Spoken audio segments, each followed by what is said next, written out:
And she is Linda Mitchell with Downtown Indiana. Joining us from a remote studio today, Linda, good morning.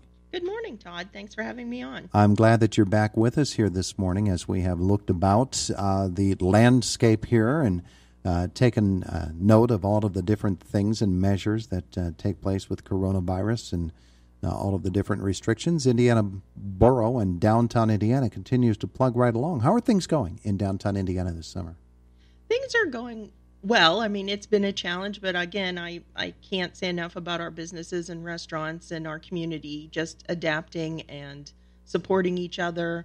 The borough has been wonderful to our businesses as far as expanding outdoor dining. I think you'll notice as you go up and down Philadelphia Street, more outdoor tables, people enjoying being in the outdoors. It's really been wonderful to see. Even when I came in this morning, there were already people outside at Cafe Amadeus enjoying their coffee. So we have more people outside dining, it's very nice. It's nice to see people seem to be in a good mood when they're outside. So we've had some real success with that. So we encourage you to, pick a restaurant and go get a seat outside and have some great food. There you go. And you can do that through the rest of this summer and yes. into the beginning of fall as well. The weather's not going to turn arch cold here anytime soon, but at the same time, you're looking forward to what will be a winter season in which there's probably going to be at least some restrictions in place. So what are some of the plans that Downtown Indiana is coming up with for the fall, because it's still a vital need for folks to take advantage of this downtown? Yes, absolutely. So some of the things we're looking at are our wine walk, which is November 6th, and modifying that so that we can limit the number of folks who gather at any one store at a time. So we're working on that, and we're also working on Christmas. It's hot outside, but we're still thinking about Christmas. And in fact, I had a conversation with Santa just yesterday about plans for Christmas. So Santa. He's on board. He's excited to come back to Indiana and see all the kids. So we're going to talk to Santa about how we can do that in the safest way possible. And I also have, from a little bird that looks a lot like Greg Van Horn told me, that we have a tree.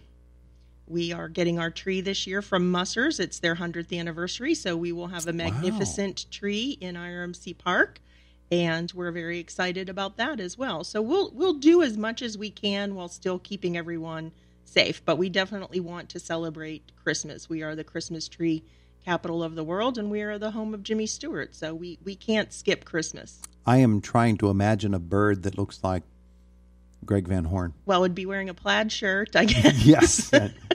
Glasses and a ball cap. Yes, but Greg is very good to us. He scouts all year long. He keeps us in mind. He looks at trees. He always comes through for us, and he always helps us, get it down and transport it to the IRMC Park. So we can't thank Greg enough. Yeah, Greg's a good guy. That planning process for the It's a Wonderful Life Christmas. So obviously, it's going to look a little different this year. As along with everything else looking different, but still, it's a celebration time, and you're right. That's what Indiana's about at that time of year. Absolutely, and we're very pleased that First Commonwealth Bank will be our naming sponsor once again. They've been with us since the very beginning. They are tremendous with the amount of community support that they do throughout the year, but they will be helping us plan and execute the festival, and they are our naming sponsor. So it's the First Commonwealth Bank. It's a Wonderful Life Festival, and we're looking forward to it. We think it'll be nice to end the year. It's been a tough year, but we'll end it on a high note. There you go. There you go. Meanwhile, you continue to look forward to other years and or other events that will come within the next year. Talk, if you would, a little bit about the planning process that goes into this. It's not something that happens. You make a decision to do something this month and it happens next month. It takes a lot, doesn't it? It absolutely does. There are a lot of moving parts to it. We have a wonderful committee that is chaired by Angela Keller, who is the vice president of our board and also is with the Hilton Garden Inn IUP. And she does a tremendous job. She's very creative. She has brought a lot of energy to the festival. So she and I started talking, back in February. We do take a little rest after the festival about what we wanted to do this year. And then it was important to talk to First Commonwealth Bank, and they got on board again. So we do have a wonderful committee, and there are folks that work on, different parts of it. Just setting up the park is a tremendous, tremendous effort. Josh Rosenberger from the 700 shop sort of captains the light brigade. He takes care of getting the blue spruce lights out and, making sure they're in good working order and making sure they get distributed along Philadelphia Street and throughout the downtown. So that's one whole element that takes a lot of work and a lot of volunteers that Josh handles. And we have, last year we had a cornhole tournament and we have live music. And so all of those elements take a lot of planning, and you have to get on people's calendars early and make sure everything is buttoned down. So it's almost a year-long process. I would say January, we don't really talk about it a lot, but come February, we get started. Yeah. And those are all long-term things. I want to come back into the short term and think about things that are coming up within the next month or two, because that planning process went on a long time ahead of those events that you have planned, and plans have to be modified, and especially in this day and age, they have to be modified pretty quickly. It's good that Indiana's business community is so adaptable, and we salute them for that. And it's also really good news, I think, to look at the spirit of these business folks. They want their places to look so nice. They're out there first thing in the morning, sweeping up the sidewalk, Yep. making sure things are shined up, and just presenting a welcoming atmosphere, and that's very important. Yes, I saw a gentleman this morning in the 500 block pulling some weeds in the tree beds and, kind of sprucing up that area. I know that you see, Marty Patty's out there almost every morning sweeping up and making sure his area is nice and tidy, and the same at Grubbs with Ken Arthur's. I know that he gets his staff to go out every single day and make sure it looks nice, and all of the businesses really pitch in. And if I could just do a quick PSA, if we could ask folks to, one, not litter, that would be wonderful, because we do have volunteers that pick up litter, but it would be wonderful if folks just took care of their own litter. But especially dangerous is throwing cigarettes into the tree beds. We had at least 3 fires at the end of last week in the tree beds. So Wow. it is extremely dangerous. The plant life that's in there might get dry, the mulch might be dry. Just please be very careful where you're throwing your cigarette butts. You could very easily start a fire.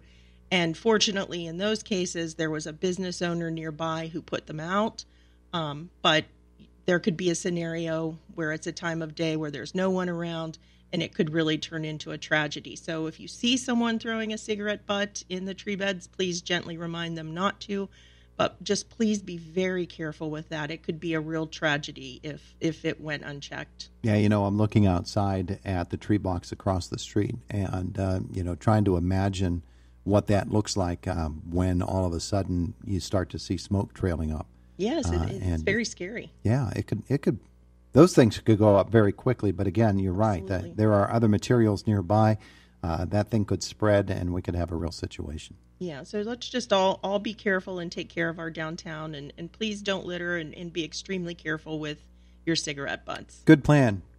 All right, so you look forward to what's coming in the coming months. You look forward to what did you say the most or the event that's coming up next is going to be? Well, we're having a craft beer week at the end of September, beginning of October. We're still planning some of the elements of that, so I'll probably talk about that in my next visit with you. And then November, we have Wine Walk, and we also have our Ladies' Day Out, which is a shopping event that's become a tradition. People like to get their girlfriends or moms and daughters come, or sisters, and just have a nice time. It's kind of kicking off your holiday shopping, and that's November 15th. But we'll still be working on promoting the businesses in August and September, and, as I said, promoting outdoor dining and some other things. I did want to mention that on Monday, the second application window for the statewide small business assistance opens. So if small businesses want to apply for that assistance, there are grants from $5,000 to $50,000 available, but they do need to apply, and they need to apply by August 28th. So sometime between the 10th and the 28th, they need to get their application in, and they can go to the state's DCED website, which is dced.pa.gov to learn more. But it's very important to get those applications in because this will be the final round of that funding. All right. And one last thing that I want from you today, Linda, is a little bit of a boost for downtown Indiana itself. You do so much, and if folks are not members, want to become members, it's not just limited to this Philadelphia Street corridor. Folks need to understand that, first of all. But tell me about downtown Indiana as a group and the benefits of joining. Well, the benefits of joining for businesses are participating in the events we do, the promotional aspects we do on social media, some of the cooperative advertising we do, just the general support. You can come to us. We'll help advocate for you. We'll help you navigate if you need a permit from the borough, et cetera. We'll help you with that. We do have residential members, and those folks generally support us just because they like the things we do. They like driving down Philadelphia Street and seeing a very beautiful street, seeing the different events taking place in their community. So those are folks that are just generally being supportive of the idea of, I want a vibrant downtown. So all of that information can be found at downtownindiana.org, or you can just call our office and we'll send you out some membership materials. But it's a great organization to join. We have a lot of wonderful volunteers. We have a volunteer board who does a lot of work. So it really supports our downtown. Very good. Linda Mitchell, thanks for spending some time with us today. Thank you. Have a great weekend. You too. It is the voice of Indiana County, WCCS, 101.1 FM and AM 1160